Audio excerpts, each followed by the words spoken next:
हरियाणा के अस्पतालों में आज से ड्रेस कोड नियम प्रभावी रूप से लागू हो गया है। प्रदेश सरकार के आदेश पर इस व्यवस्था के लिए यूनिफॉर्म भी डिजाइन करवाई गई है। निर्धारित कोड के अनुसार पश्चिमी वेशभूषा को दर्शाते कपड़े, श्रृंगार, ज्वेलरी, हेयर स्टाइल, लंबे नाखून समेत अन्य प्रकार के आकर्षक परिधान ड्यूटी आवर के दौरान नहीं पहनने होंगे। ऐसा नहीं करने पर संबंधित कर्मचारियों से उनकी अनुशासनहीनता पर जवाब मांगा जाएगा।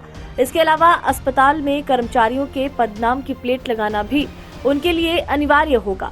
नर्सिंग स्टाफ के अलावा अन्य पदनाम के जो इंटर्न हैं सफेद शर्ट और नेम प्लेट सहित काली पैंट पहन सकेंगे।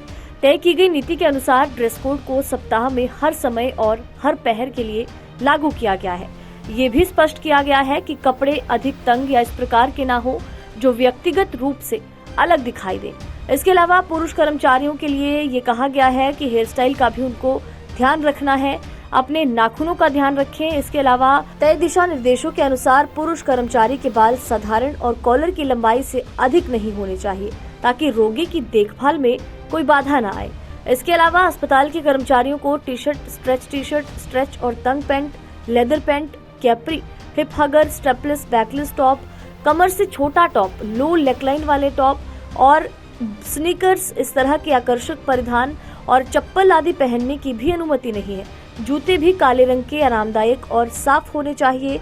इसके अलावा अगर पीपीपी कर्मचारियों के लिए नियम की बात की जाए तो पब्लिक प्राइवेट पार्टनरशिप सेवाओं के अंतर्गत काम करने वाले कर्मचारी नेम प्लेट सहित ड्रेस कोड की प्रणाली के अनुसार ड्यूटी करेंगे। सभी सिविल सर्जन विभिन्न स्वास्थ्य सुविधाओं में कार्यरत कर्मचारियों के लिए अनुमोदित पदनाम के अनुसार ड्रेस कलर कोड सुनिश्चित करवाएंगे। ड्रेस कोड संबंधी अनुशासनहीनता पर हरियाणा स्वास्थ्य विभाग गंभीर कार्रवाई भी कर सकता है।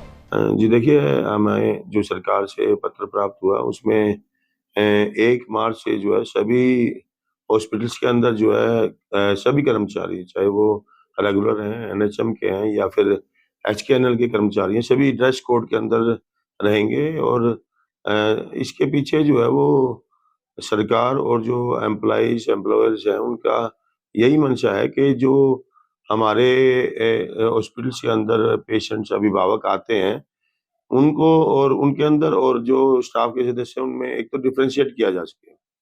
जो स्टाफ के मेंबर हैं उनकी नेम प्लेट और बाकी चीजें भी होनी चाहिए ताकि जो व्यक्ति जिसके पास संपर्क कर रहा है उसको पता हो कि ये जो है डॉक्टर है, इसका क्या नाम है, क्या डेजिग्नेशन है।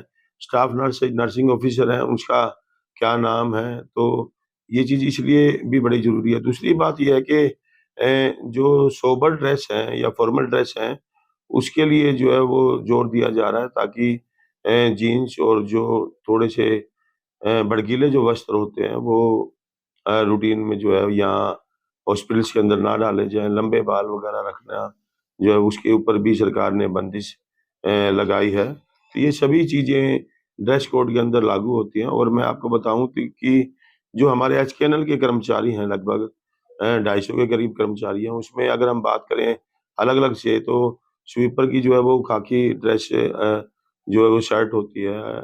जो हमारे सिक्योरिटी गार्ड्स होते हैं वो ब्लू ड्रेस उनकी होती है, हल्की लाइट ब्लू अपर भी, और जो पैंट है वो भी लाइट ब्लू कलर की होती है। इसी तरीके से अगर हम डाटा एंट्री ऑपरेटर की बात करें तो वो लाइट पिंक कलर की शर्ट और ब्लैक पैंट होती है उनकी। और अगर हम नर्सिंग ऑफिसर से अमले की बात करें तो सभी हमारी जो सिस्टर्स या नर्सिंग ऑफिसर्स हैं वो जो है ब्लू ड्रेस के अंदर ड्रेस कोड के अंदर होती हैं और ऊपर जो है वो एप्रन डालती हैं।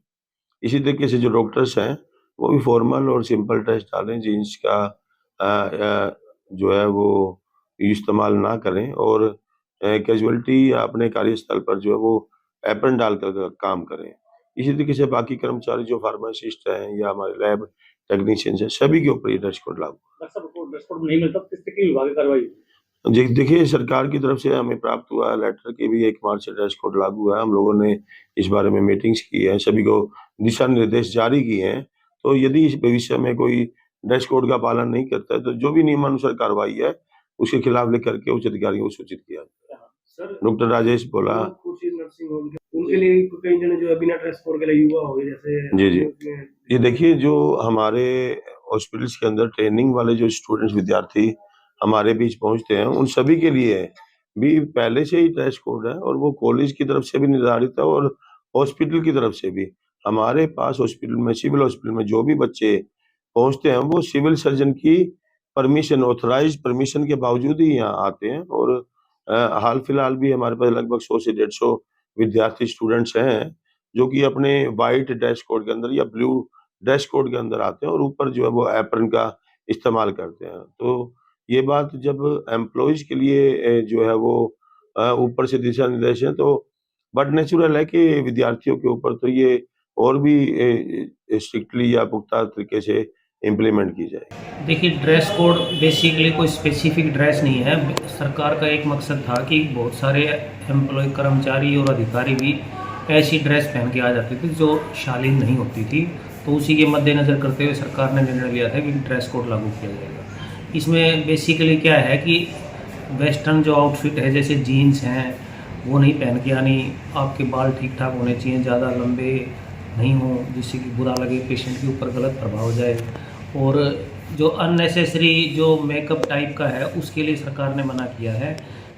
कुल मिला के यही है कि जो साधारण शालीन और जो ड्रेस है ग्रेसफुल वही पहन के आनी है। कर्मचारियों के लिए ड्रेस कोड पहले भी निर्धारित था, तो सबको अपने ड्रेस पहनना है, अपनी नेम प्लेट लगानी है। डॉक्टर्स और जो पैरामेडिकल स्टाफ है उनको एप्रन पहन के आना है, ताकि पेशेंट अगर कोई आए उसको पता चल जाए कि ये डॉक्टर है या अस्पताल का कर्मचारी है।